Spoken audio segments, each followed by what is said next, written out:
Hello students, welcome to Shiny Max. 10ஆம் வகுப்பு பயிற்சி 2.7ல் 7வது கொஸ்டின் பார்க்கலாம். ஒரு பெருக்கு தொடர் வரிசையின் 8வது உறுப்பு 768 மற்றும் பொது விகிதம் 2 எனில் அதன் 10வது உறுப்பை காண்க. நமக்கு இங்க பெருக்கு தொடர் வரிசையோட 8வது உறுப்பு கொடுத்துருக்காங்க. 8வது உறுப்பு, அப்ப இதை எப்படி எழுதிக்கலாம்? T8 எழுதிக்கலாமா? என்ன கொடுத்துருக்காங்க? 768 எழுதிக்கிறேன். 768. அடுத்து பொது விகிதம் 2ன்னு கொடுத்துருக்காங்க. பொது விகிதம் அப்படின்னா ஆரோட மதிப்பு 2 எனில் அதன் 10வது உறுப்பை காண்க. 10வது உறுப்பு அதாவது T10 இது என்னன்னு கண்டுபிடிக்கணும். ஓகேங்களா? இது கண்டுபிடிக்கணும்னா ஏயோட மதிப்பும் ஆரோட மதிப்பும் தெரியணும். நம்மளுக்கு கொஸ்டின்ல ஆரோட மதிப்பு கொடுத்துட்டாங்க. இதை வச்சு ஏயோட மதிப்பு கண்டுபிடிக்கலாம். பாருங்க, இது எப்படி இருக்கு? டிஎன் ஃபார்முலா படி இருக்கா? அப்போ ஃபார்முலா எடுத்து எழுதிக்கலாம். Tn = A × R n-1. இப்போ இது இப்படி இருக்கு. அதுக்கு பதில் இதை எடுத்து எழுதிக்கலாமா? ஏயோட மதிப்பு தெரியாது, அதனால அது அப்படியே இருக்கட்டு. இனி இடையில பெருக்கல் இருக்குன்னு அர்த்தம். இல்லாட்ட பிராக்கெட்டும் ஓப்பன் பண்ணிக்கலாம்.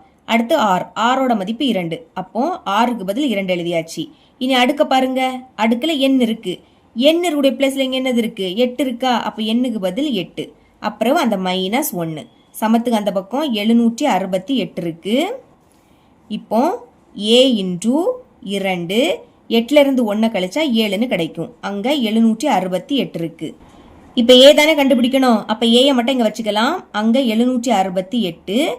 இனி இது இங்க பெருக்கல்ல இருக்கு. இடையில எதுவும் இல்லாட்டா பெருக்கல்ல இருக்குன்னு அர்த்தம்.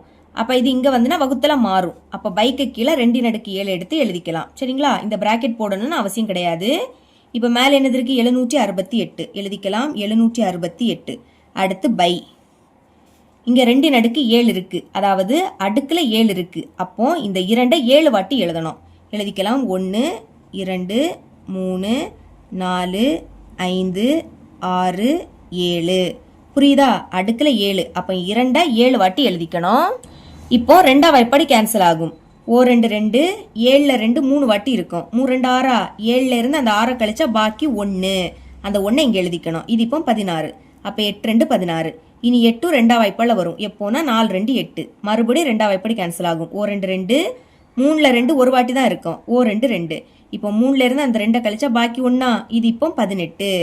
9 2 18. இனி 4 இருக்கு. 2 4. மறுபடியும் 2ஆம் வாய்ப்பாடு போகும். 2 2. இப்போ 19 எடுத்துக்கலாமா? 9 2 18. 19ல இருந்து அந்த 18 கழிச்சா பாக்கி 1. அதை இங்க எழுதிருங்க. இது இப்போ 12. அப்போ 6 2 12.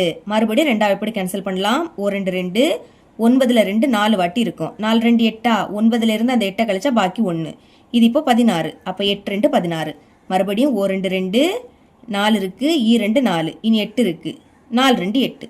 அடுத்து 2 2 2 2 4 இருக்கு. 2 4. மறுபடியும் 2 2 6 2 12. இதுக்கு மேல கேன்சல் பண்ண முடியாது. இப்ப மேல பாக்கி 6 இருக்கு. கீழே 1ன்னு எழுதிக்காண்டாம். இதுதான் ஏயோட மதிப்பு. ஓகேங்களா? ஏ கண்டுபிடிச்சாச்சு. இப்ப 10வது உறுப்பு கண்டுபிடிக்கலாம். அதாவது T10. சரிங்களா? இங்க Tn ஃபார்முலாவை எடுத்து எழுதிக்கிறேன். Tn = A × R n-1. Okay, ஏயோட மதிப்பு என்னது? 6. இடையில எதுவும் இல்லாட்டா பெருக்கல் இருக்குன்னு அர்த்தம். இல்லாட்டா பிராக்கெட்டும் போட்டுக்கோங்க.